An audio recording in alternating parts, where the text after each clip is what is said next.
Hi friends, welcome. ரொம்ப நாள் ஆச்சு நான் vlog போட்டு கொஞ்சம் பிஸியாக இருந்துட்டேன். ஸோ இன்றைக்கி நான் என்ன பண்ண போகிறேன்னா, சண்டே மார்னிங் குழந்தைக்கு வந்து வெஜிடபிள் சூப் பண்ணலாம் அப்படின்னு சொல்லிட்டு கொஞ்சம் கேரட், பீன்ஸ், காலிஃப்ளவர், உருளைக்கிழங்கு, அதுக்கப்புறம் காரம் ரொம்ப வேணாம்னு சொல்லிட்டு ஒரே ஒரு மிளகு, கொஞ்சமாக சீரகம் போட்டிருக்கேன்.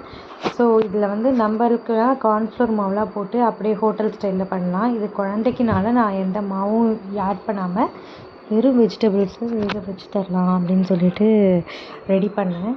ஸோ குக்கரில் வைக்காமல் ஒரு பவுலில் தண்ணி விட்டு அப்படியே டேரெக்டாக பாயில் பண்ண ஆரம்பிச்சிட்டேன். தண்ணி கம்மியாக விட்டு பாயில் பண்ணேன், ஏன்னா அதை மிக்சியில் கிரைண்ட் பண்ணும்போது நம்ம அந்த தண்ணியை அப்படியே யூஸ் பண்ணிக்கலான்னு.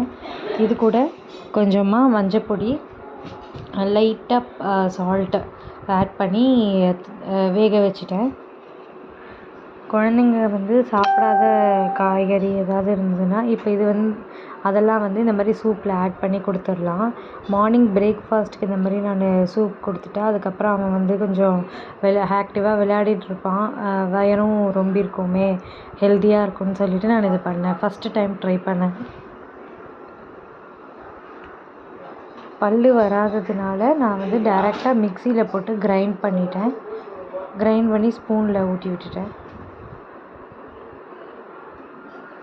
நீங்களும் உங்களோட குழந்தைக்கு இந்த மாதிரி ட்ரை பண்ணி பாருங்கள். நம்ம இப்போ கொஞ்சம் பெரிய பசங்க, அதாவது 2 இயர்ஸ் ஆகிடுச்சு, டீத்தெல்லாம் இருக்குன்னா நம்ம வந்து அப்படியே கூட சூ பண்ணுற மாதிரி கொடுக்கலாம். இது 1 இயர் பேபின்றதுனால நான் வந்து கிரைண்ட் பண்ணேன்.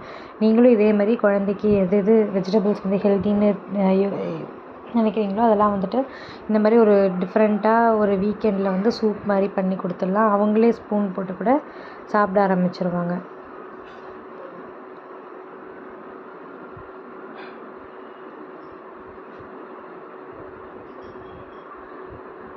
கொஞ்ச நேரத்துலேயே பாயில் ஆகிடுச்சு. அதுக்கப்புறம் மிக்சியில் நல்லா அரைச்சி இந்த மாதிரி ஒரு பவுலில் எடுத்து வச்சு ஊற்றி விட்டுட்டேன். Bye friends.